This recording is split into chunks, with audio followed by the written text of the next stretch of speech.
you doing, YouTube? This is Will from Will Development, and this is my 264th weekly update.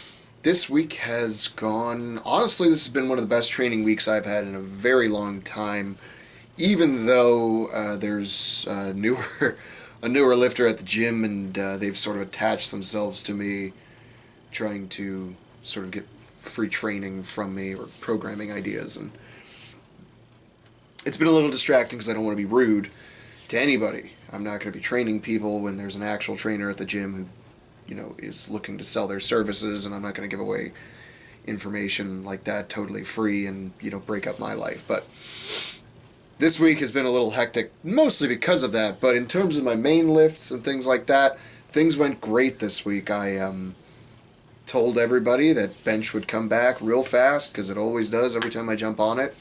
My only goal right now is to actually hit 3 plates, because I never have. And so at the end of this cycle, I would like to be close to 3 plates. I might even play a test thing, just because benches, although it's a main movement, I treat it as an accessory to my overhead, and sort of treated with general physical preparedness sort of movement. And for the most part, the squat is the same way. But all that being said, press was actually a little rough. It was probably the worst lift for me this week. Really only able to get to 110 for 8. What's funny is I was doing some sets, some working sets with a slightly lighter weight. I was doing, I think, just right at about 100, maybe even 105. And it felt super heavy, and it wasn't moving well. And I said, all right, for my top set, I'll just go to 110, keep it conservative, because I really don't want to be failing any reps. At this stage, I want every rep to be... I want every rep at the most to be like an RPE like 8. Where it's like, I feel like I could still do 2 more reps, that kind of thing. And with that in mind, I only went up to 110, and honestly, it felt super easy, and I was like, yeah, you know what, I'll just call it. And I actually did, tore up my arms and shoulders with some accessory work instead.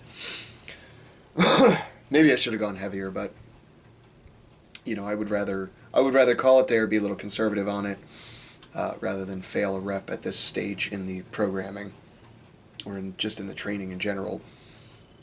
Then squats on Tuesday, honestly went a little rough. I ended up doing actually 9 reps at my working weight, my top set, which was just 195, almost back to 2 plates on it. Playing it very conservatively on squats too, trying to keep my form very pristine on it. My trouble with that is keeping my upper back really tight. That's the main trouble I have with squats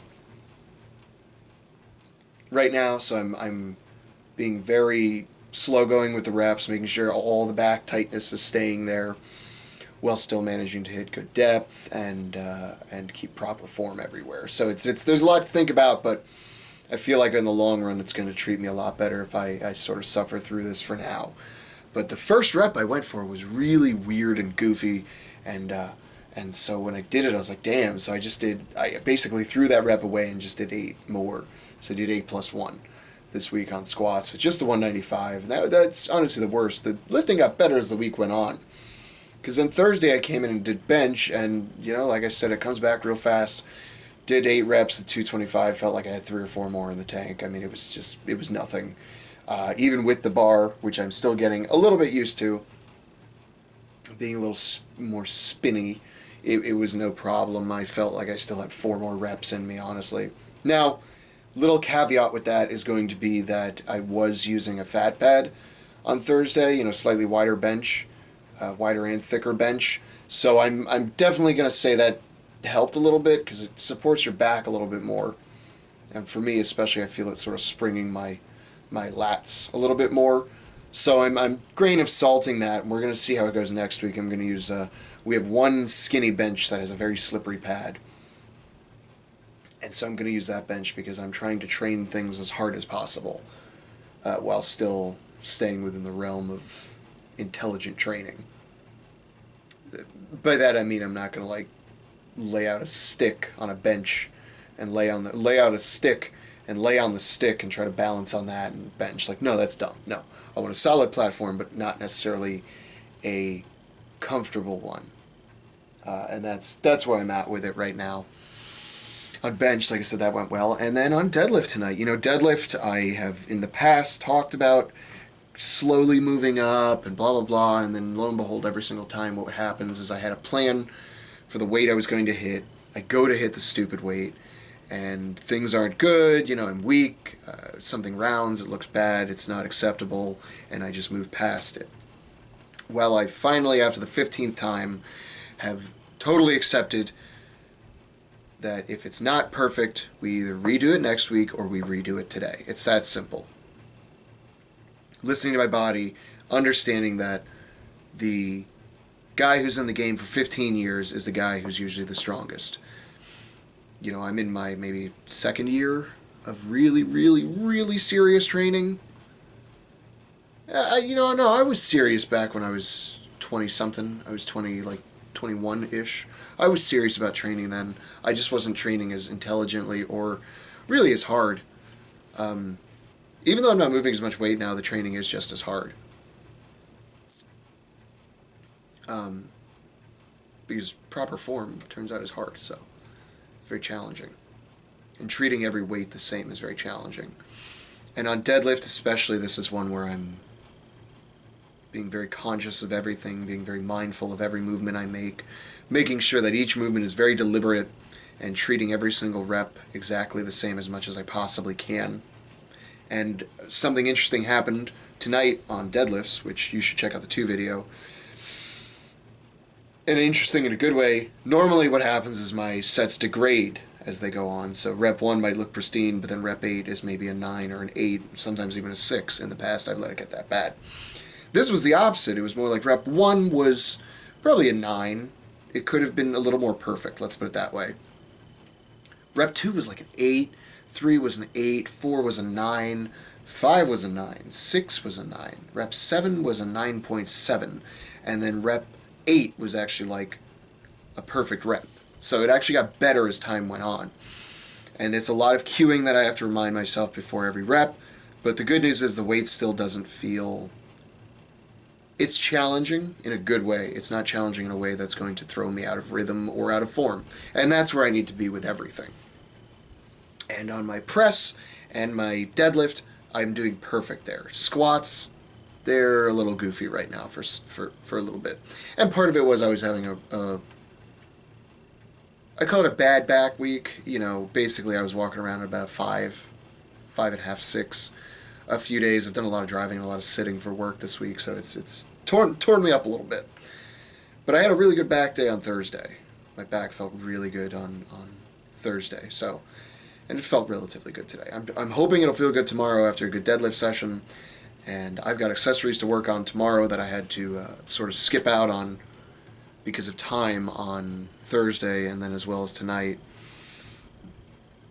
So I've got some accessories I need to work on. I might even, I'm definitely going to squat again. What I ended up doing last Saturday was squatting up to a heavy-ish single of 255.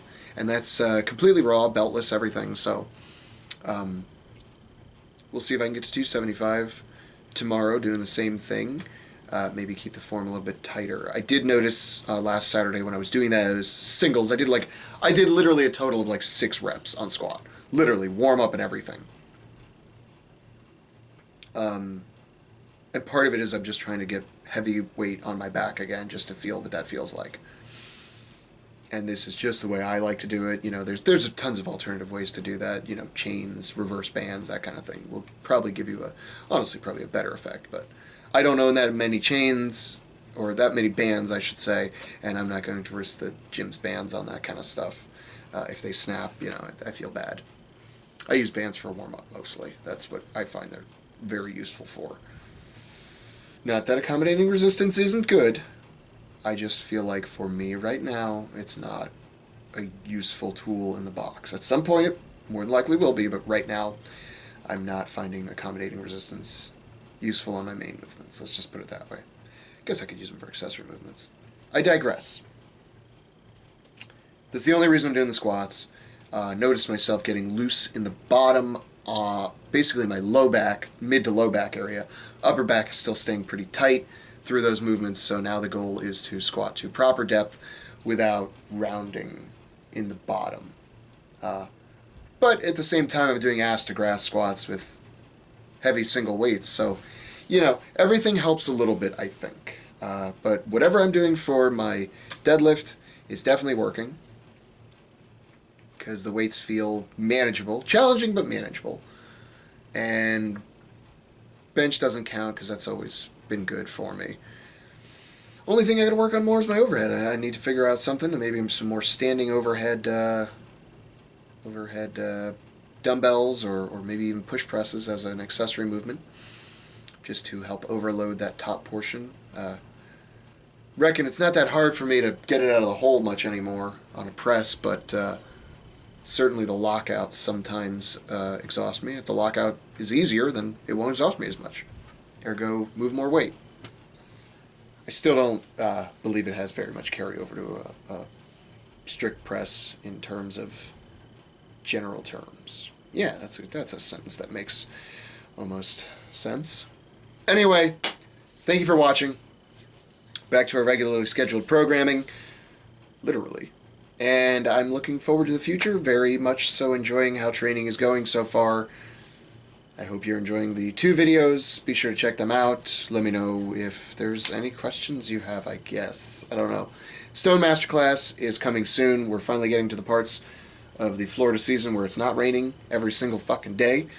So just as soon as that kicks in, I'm going to start pouring some stones and filming some videos at the same time. And then editing, and then talking over them, and all that. Anyway, thank you for watching, and look forward to the new content coming soon. And if you don't, then what's your excuse?